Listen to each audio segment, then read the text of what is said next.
Hello, everybody, and welcome back to U Exchange, the podcast where I exchange my user experiences to change them, and yours for the better. I'm Jeremy, a mentor and senior user researcher with over 8 years of experience and a background in neuroscience. Throughout my career, I've had the privilege of engaging with hundreds of users around the world, spanning across Europe, the USA, Africa, and India. This has allowed me to deliver actionable insights that have improved user experiences with nutrition, automotive, delivery, and e-commerce sectors. I've created this podcast with the aim of providing my mentorship and educational content, offering actionable tips, knowledge, and guidance in the realm of research, specifically focusing on UX research to anyone having an interest in this area. And I hope that you will find this episode insightful.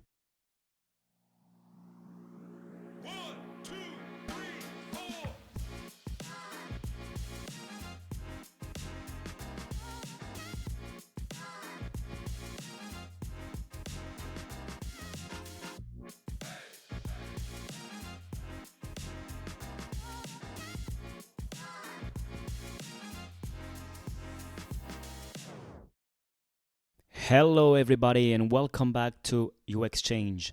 In this episode, I want to share with you, after several mentorship sessions that I had with several mentees, my ideal product development blueprint. So, the idea and the goal behind this episode is to provide you with an overview of my process from start to finish if I were to develop a product from start to finish or a feature. I want to make this clear if you already know the podcast, so you know the answer, but if you don't, and if this is the first episode you are landing on, I am not a product designer, I'm not a UX designer, and I'm not a product manager, okay? I'm only a UX researcher. However, I think it's valuable. I observed it was valuable for me, and I think it will be for you to know at least where UX research is,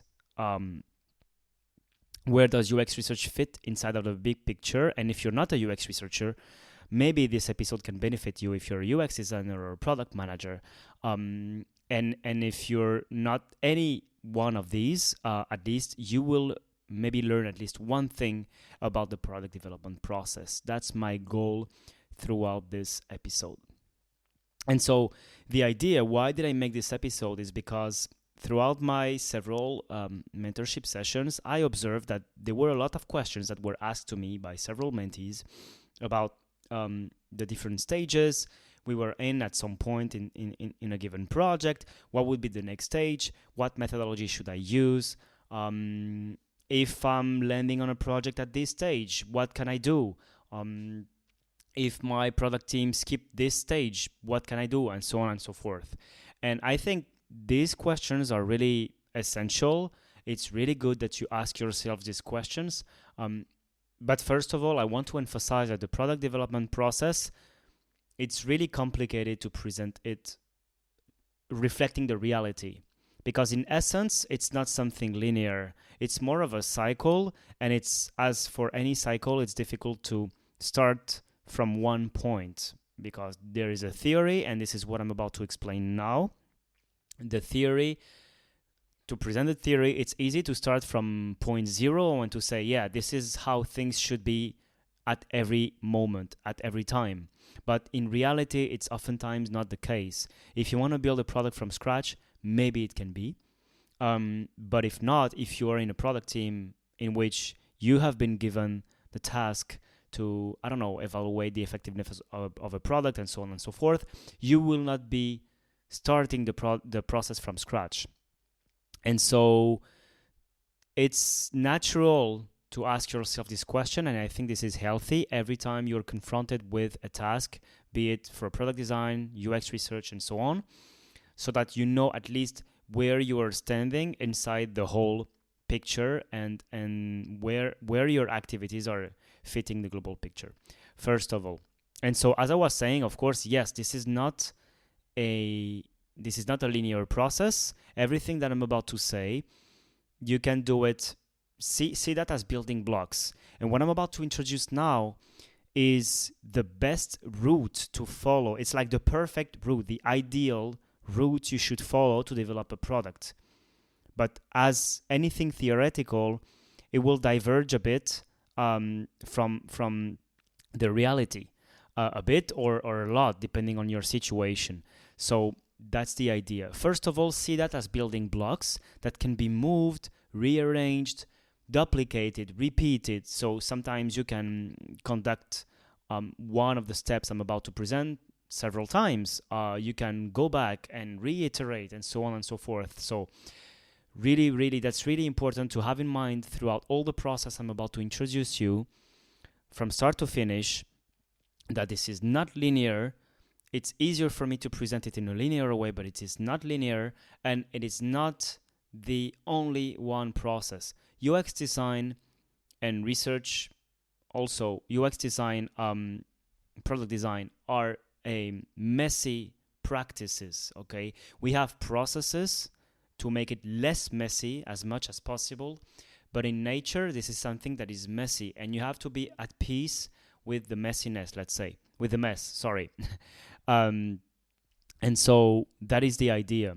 So first of all, before I start and before sharing with you all the steps I would go through if I was given to develop a product from scratch, have in mind that the best practice you should have at all times is to be user-centered, okay? And this will make sense when I'm about to expose the different steps of the process.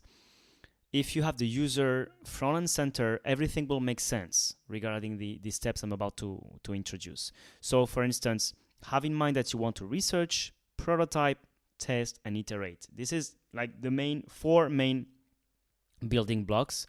Let's say research, prototype, test, and iterate. And I would say more three. So it's research, prototype, and test. Research, prototype, and test. The iterate is just a repetition. And the idea is that by doing that, you will be able to mitigate as much as possible the problems, and you will ensure your product succeeds because you will reduce uncertainty. The goal of UX design is, and product design and experience design is to provide experiences to users that fit their needs. And so you can see in the definition that there is users and there is needs. So you need to be able first to know them in order for you to better answer it and to better solve the user problems. So that's why the process I'm about to share, you have to have in mind that it should always be fed by research. And this is something that oftentimes in the reality you will see it's not always applied. More often than not, we have an idea first, and then we want to test it.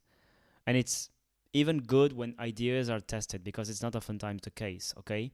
But rarely do I see discovery research being done first to see if there is a market need and a gap, and if we really have a value proposition, you know? So really have this in mind, front and center, the user needs, and you will at least if you end up developing a product that the users don't need, well, following this process, it should not be the case. But if your product, let's say, for one reason or another, is not successful, you will lose less money and less time. So that's the main goal. It's reducing uncertainty along the way.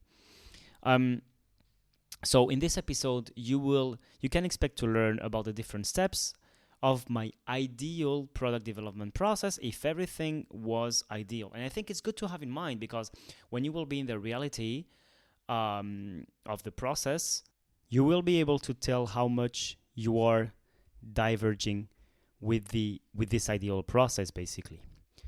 So that will give you an idea of how far you are from the ideal, and so probably how far you are from developing an ideal product. But again, everything is trade-off in UX research, in UX design, and in a lot of disciplines.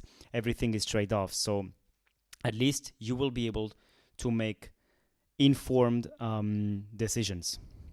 So you will be able to know the different steps of my ideal product development process, the goal at each step, and some tips and tricks, I would say, because the idea behind this episode is to give you an overview of what's possible, of what should be done.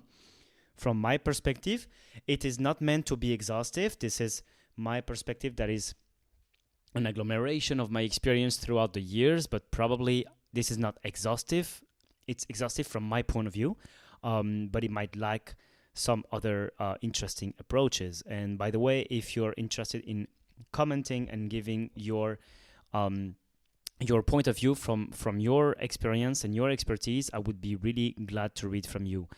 Everything is in the show notes. So let's start. When you are handle the project, and by the way, we will focus on a situation in which you are working with a client, let's say. So it can be an internal client inside of your company, or it can be as a freelance or whatever. But it can also apply if you're working on your own product, okay? But more often than not, you will work with stakeholders. So the stakeholder is someone who has an interest in your research. So it can be direct or indirect. But in general, you receive a direct request from a stakeholder. Let's say, for instance, we want to understand why we have an increase in our abandonment rate at this stage of the process in the checkout for our e-commerce platform. Well, what you would do in general is first conduct some interview with the stakeholders to understand better the problem, to have more information about this problem. You will ask them for resources such as analytics, such as customer information, and so on and so forth. Whatever they can provide you. You can also here conduct some desk research about the process, about the problem. So it can be past user research, it can be internal documentation, and so on and so forth. Once you have that, you will build what I call a knowledge board. A knowledge board is a way, for me at least, to divide information that I accumulated into 3 areas. So what I know, what I think I know, and what I don't know. And what I think I know and what I don't know are respectively hypotheses and research questions. Then, at this stage, I will have a list of hypotheses and a list of research questions. But then, what I should do is convert that into a strategy for my research. So, as I identified my research questions, technically this is what I should be answering inside my research, right? But the thing is, I may have, 10, 15 research questions, and this is a lot. So, as a rule of thumb, I'm used to address more or less 3 to 4 maximum research objectives inside of a research. And by the way, here I'm making the distinction between research objective and research questions.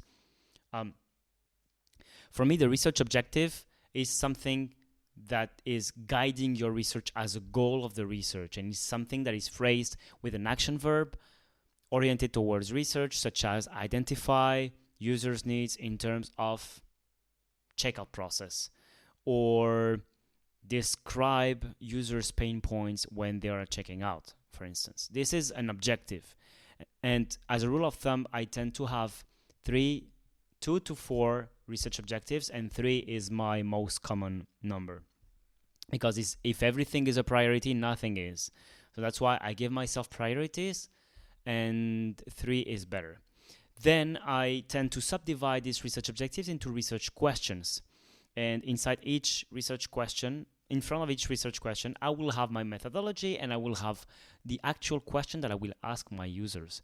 As a rule of thumb, again, for research questions, I tend to have probably 2 to 3 per objective, and then per research question, probably 1 or 2 user interview questions.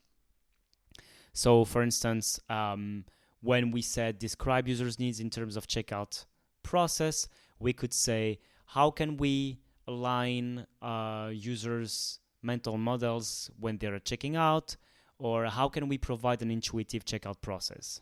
This could be research questions that altogether contribute to answering the research objective, right? And so that's the goal.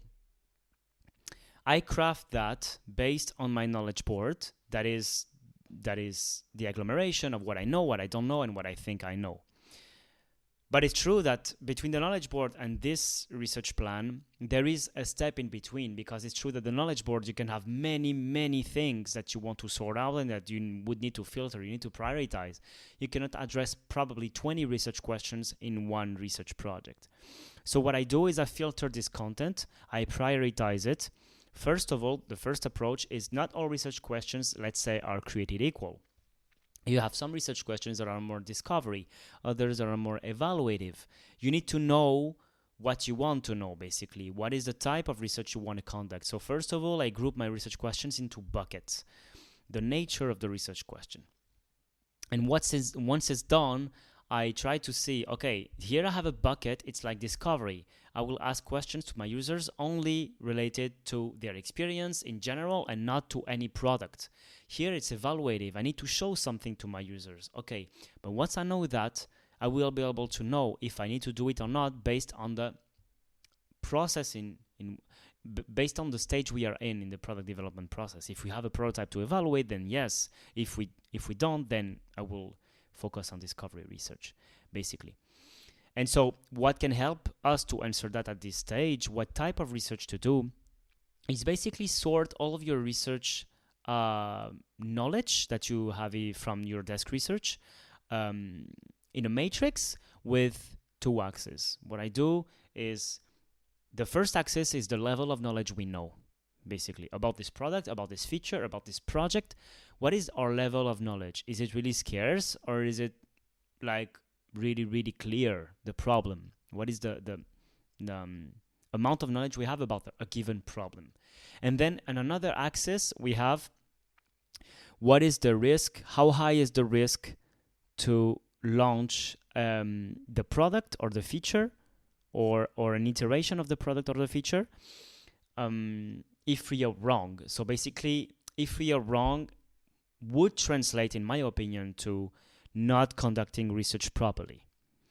And so that gives you an overview of more or less how heavy should your research be. Basically, if you run a high risk of losing a lot of money and time launching something and you don't know anything about it, well, you should prioritize this at all costs. And so maybe you should do some discovery research because you don't know anything about it. That's the idea. You can have also another quadrant in which we can imagine, I know a lot about this product and there is not a lot of risk to launch it. Well, basically you can run maybe some quick unmoderated usability tests, or maybe some A/B testing, and so on and so forth. Okay, so basically, depending on the amount of knowledge you have and the risk to launch a product and being wrong about it, will determine what kind of research you will do. Okay, and then now, as I was about to say, as I said, let's start with the idea in mind that you start from zero. Again, this is meant to be like the perfect process, and then we will, of course, all diverge from it depending on your situation. But in the perfect process, you start from zero. In the perfect process, you start with discovery research. You first want to know if there is a need for a given product or a feature. So imagine you have an idea in mind about a product or a feature. Let's say I want to develop the next productivity app.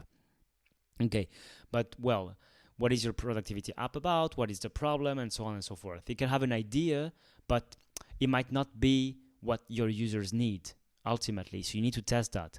So first of all, I would run some desk research to identify if in the market there is a need, what are the tendency, the trends, what are the companies doing, and so on and so forth. Maybe some broad research. It doesn't need at this stage to be super complex, because I guess that at this stage, just doing an overview is already better than nothing. And then you would run a discovery research. So you would speak to an identified target audience that you think would be the target audience of your app, and you would run interviews with them. And so you would identify a problem, a list of problems. So that's the trick. You would not identify a given problem, but a list of problems.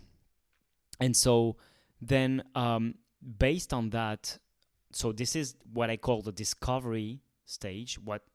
It's not only me, it's in general in UX research and UX design, we call that discovery. And so the goal is to It's to go outside, to explore, and to discover what are users' problems about. And then in the next stage, and I call it define, it's the stage where you make sense of all your previous knowledge and research. You put all of this together. So basically, you synthesize and you define what should be the basis of your next design actions. So here you would characterize your users through personas. You would sort and cluster their pain points, their thoughts, feelings, and actions through empathy mapping, for instance. You would also describe their overall experience through several stages with the customer journey. You can also summarize their main, let's say, problem in user story. And finally, you would also, so it's a bit different. The user story is kind of their experience from their point of view. And then you would summarize all of that in a problem statement. And for me, the problem statement is really the basis before moving forward in terms of design. So when you run a discovery research, and this is something that has been asked to me all the time, do we need a problem statement to run research? No. If you run discovery research, that is what discovery research is for, is to identify what is the problem. It's 95% of the solution, identifying the right problem and choosing the right problem to solve. So you need to identify a problem statement. And so, by the way, this is something I didn't mention, but when you run your first discovery research, and for any research, you should have a research statement. So what do you want to learn from this research? What do you want to discover? And in my opinion, research statements should be more standardized in UX research. This is not something that is done properly, in my opinion, from what I saw in my experience. I think summarizing the goal of your research in one sentence gives solidity to it, and it makes your research credible, and also it allows everyone to be on the same page. The same way that designers align through a problem statement, we should also be more mindful about making our research traceable with research statements and research objectives. And so basically, just coming back a bit, of course, you do your research plan, research statement, you subdivide it into research objectives that you subdivide into research questions, and that then you translate into questions that you actually ask your users. Going forward, then once you have your research done and you synthesize, you define it with personas, empathy mapping, customer journey, user stories, and problem statement. Okay. And the idea is that you will have several problem statements. Probably you will have, I'm leaving the checkout process because I'm not finding my promotions. I'm leaving the checkout process because I cannot log in. I'm leaving the checkout process because I cannot see where, what are the compatible accessories for me to shop. So you can identify here that you have several problems. And the idea is you need to prioritize. You cannot tackle all of the problems, of course. And so again, ideally, this is something that we should do ideally every time, but it's oftentimes not done because of timing and resources constraints. But ideally, we should here validate the problems we identified. And this is especially important if you're running a startup, if you're launching your product, you should validate your problem, because if you did things right, you would have run interviews on a small set of participants, like 8 to 12. If you have identified one persona, if you have identified 2 personas, 3 personas, you multiply this number by the according number of personas. So 24 participants, 16 to 24 participants for 2 personas, for instance. But still, even if you have 24 personas, participants, it doesn't mean that it is quantitative, because the output of your research, the first one, the discovery one, is qualitative. Because you went fishing for insights, words, descriptions of what's happening in the head of your participants, of your users, potential users, prospects. And so at this stage, you have no idea quantitatively speaking, how big the problem is. You know that there are problems, okay, but you need to choose. You need to choose. And you can choose with your intuition, no problem. You can also choose depending on the competition. You can, but the idea is to have criteria to choose. You need to prioritize. And what I suggest here is to include the idea of validating your problems and prioritizing them. What does this mean? It means you will quantify the different problems you have to see what is the one that is the most present with your participants. So you can do that with a survey. You basically launch a survey with multiple choice options, and you ask your participants to select the option that best describes their problem, for instance, the ones they most identify with.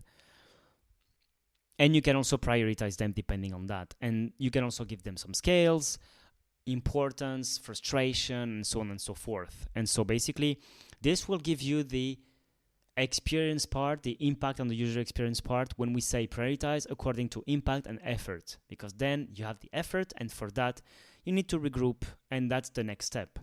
The next step is once you validated and prioritized your problems, you would of course align with your team to see which one is the most complicated to solve, let's say, in terms of engineering, in terms of design, in terms of whatever, processes, and so on and so forth. And so once you have done that, and that you have identified which one is the most impactful for the user experience, you prioritize them and you choose one, maybe two problems. Of course, this must be problems that would answer that are related to the personas, to the empathy mapping, customer journey. If you did things right, the first steps, the problem statement is merely a synthesis of what has been observed before. It doesn't come out of the blue, basically. So once you identify the problem, the idea is to come up with ideas to solve this problem. And this is usually the starting point of companies. Companies, when they start this way. In general, like up to now, I see it more democratized to do research first, but more often than not, companies start this way with ideas and then they test it, which is not bad because you test it, but it could be way better if you first identify a problem and then you're sure that there is a problem, And so the next stage I'm about to talk about is usually the first step that is taken, and you can understand why probably now, that if you don't do the first steps of research, then it's easy to get this wrong, basically, the product wrong. Because you can have an amazing product, but that no one needs, that no one wants, so basically makes it more difficult. So here to ideate, the idea is to produce as many ideas as possible. In general, you have some ideation techniques, such as the Crazy 8. You have the brainstorming sessions, and so on and so forth. You have creativity sessions, which are all great, and they are variants, and I'm not a professional about this. I know how to use some of them, but in general, to be honest, it's more on the designers or the product managers to run these. And so the idea is to come up with a list of features or ideas to solve the user problems. Okay, once we have this, what I would do here, it's usually, here it's really messy. It can be done in several ways. But I would do is seeing what the competition is doing. I think it's the perfect moment to see that. And I would not do it before, to be honest, because I would get polluted and I would probably lose confidence with my research project and with my product development process. So I would look into the competition only at this moment, because if I do it before, as I said, I will lose confidence, but also not doing it allows me to have more confidence and to make sure, okay, there is a problem happening, and probably my users are not all aware about the competition. I mean, with my research, naturally, I would identify gaps. That's the point. And if I do some competitive analysis before, I might not even engage in testing if a product would be a success, because I would be scared by the competition, basically. So that's the idea. I would do it now to gain some inspiration, to identify the strengths and weaknesses of my competitors, and to identify gaps in the market. based on that, what I would do is, so I would select some ideas of the previous step that that are aligned with the strengths of the competitors and that are tackling the weaknesses of the competitors and that are tackling the gaps. Basically, that's what I would do. That's why I think it's the best moment to do it. And then I would come up with a list of ideas. And again, ideally here, we should validate them and we should prioritize them. And to do that, you may have already guessed the best way to do a survey in general, because it's quantitative, it's administrating the same thing to many users, so it's repeatable, it's comparable. The survey is the way to go here in general. Once I have my list of ideas that I have been able to quantify and I prioritize based on the impact, this is the moment to design. So basically we have 1 to 3 ideas, probably more, I don't know, but I imagine 1 to 3 would be a good number.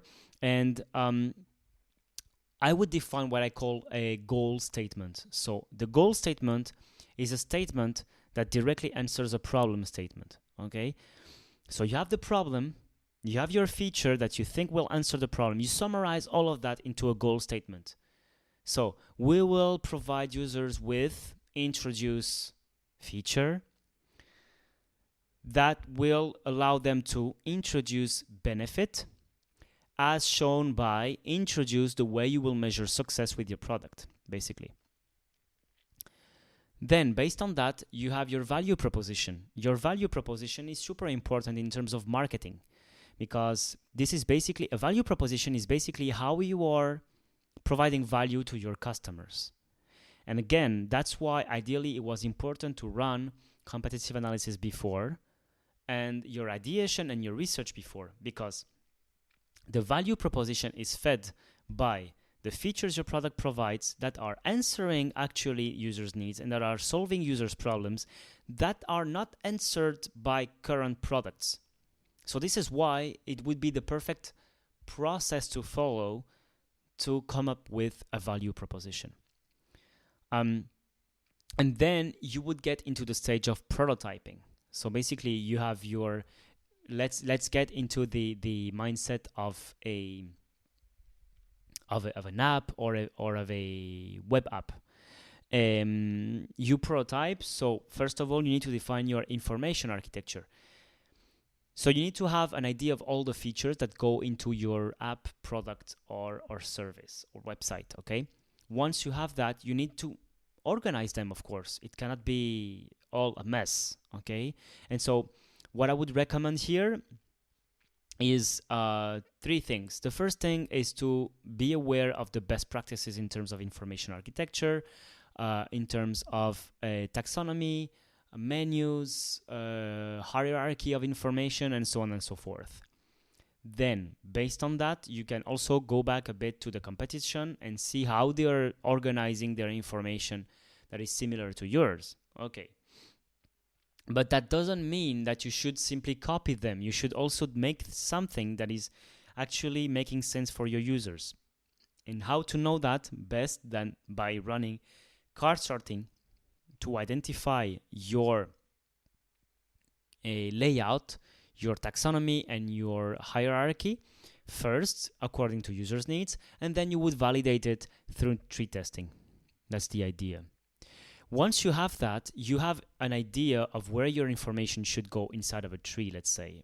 What is usually referred to as a sitemap for consumers. When you go on a website, sometimes in the footer, you go to the footer and you can see the mention of sitemap. Usually this is very similar to the hierarchical tree of information architecture. And so once you have that, you have an idea of what are the actions, the decisions, the actions, and the screens that your users should do when confronted with your product.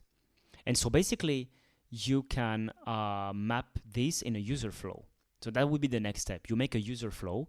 A user flow is a diagram summarizing your users' needs, your users' actions, decisions they should take, and the screens that they land on. And this is nothing else than a kind of tree or a map, let's say, okay, with routes basically, and then you have decision points, and then you can go several routes and so on and so forth.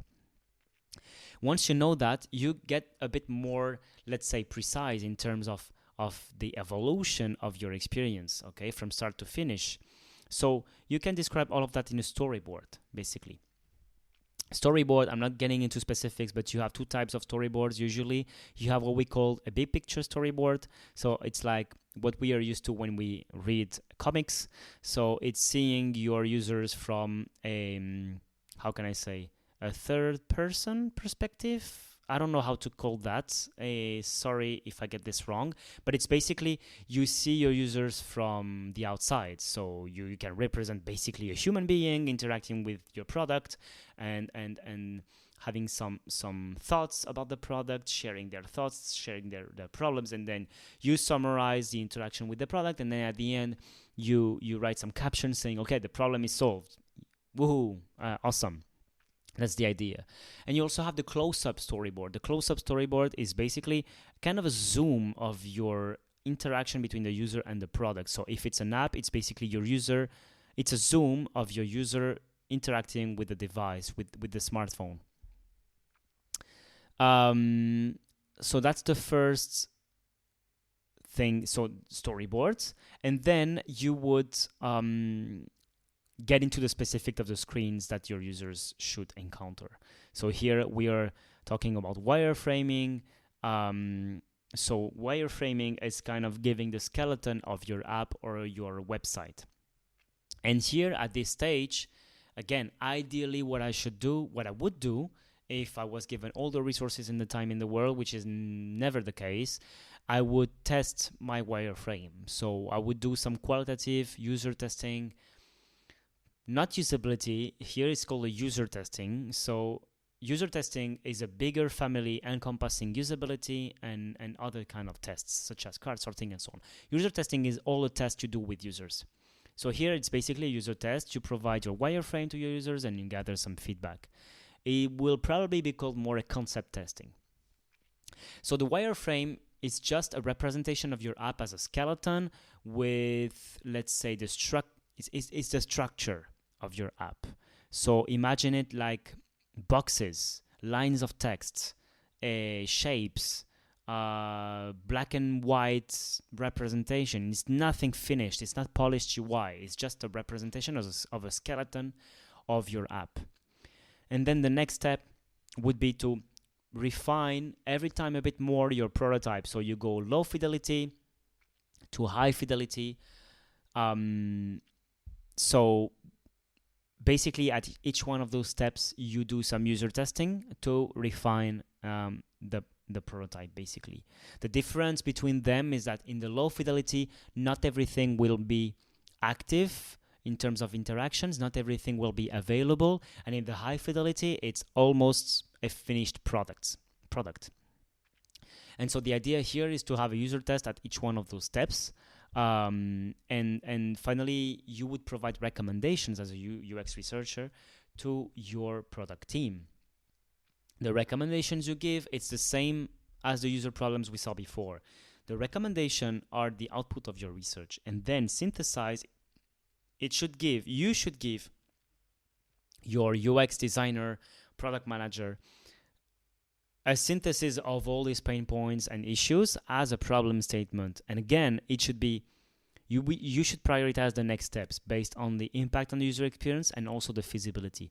One way to do it, ideally, again, is to run workshops with your product team, because by running workshops, you can ask them directly to tell you what is feasible and what is not from an engineer, from a designer or product manager perspective. And you can also inform them about the impact on the user experience. So then you have a matrix with impact on the user experience and feasibility. And basically then you launch your product when you think it's mature enough. So basically launching is not the end of the story. It's the end of the story in my podcast, but it's not the end, because as I said, product development process is a cycle. And so you should see it as an iterative process with several steps, and you should always seek to improve. And so when you launch a product to the market, you can imagine that there are still ways to improve it. And when we say improve, you should always think about research, because the research will give you direction on where you should improve the product first. And so the type of research you should run here can be kind of analytics, analyzing the customer feedback that, for instance, imagine they give on the App Store, the tickets that they send to customer support.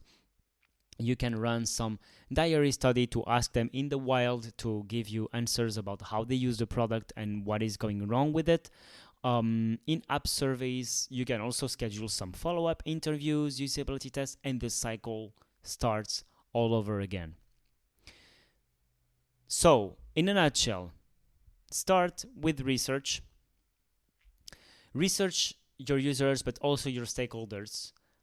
When you are given a request from your stakeholders, ask them about past research, about status. Prepare your research plan. Run some discovery research first. Do some desk research. Then define at the output of your research what is the problem with personas, empathy mapping, user stories, customer journeys, problem statements. Validate your problems before moving forward. Validate that quantitatively this is a problem big enough so that you should really move forward. Ideate on it. Come up with as many ideas as possible and then prioritize these ideas, again, through surveys, for instance. And design, basically. Design by defining what is your goal with the product. Be aware of the best practices. Prototype, test, and refine at all points. And that is it for the episode of today. I hope you learned at least one thing. If this is the case, please subscribe to these podcasts. Please also feel free to leave me a review if you really enjoyed it. Please give it a 5 stars review. That really helps me to give more visibility to the podcast. And if you think that someone else can benefit from it, please share it with your friends and colleagues. And I would be really happy to hear from you. You can leave some remarks and suggestions in the form that is always in the show notes. And as always, thank you for listening. Thank you for your trust. And see you in the next episode. Bye-bye. And that's it for today's episode. Thank you everyone for joining me today on New Exchange. I hope you found today's episode insightful and valuable. Make sure to subscribe in order for you not to miss the next episode. Share it if you liked it and leave a review. Thank you for your time and attention. If you have any questions, comments, or suggestions for future topics, feel free to reach out directly to me. You can find all the details in the show notes. And see you in the next episode. Bye-bye.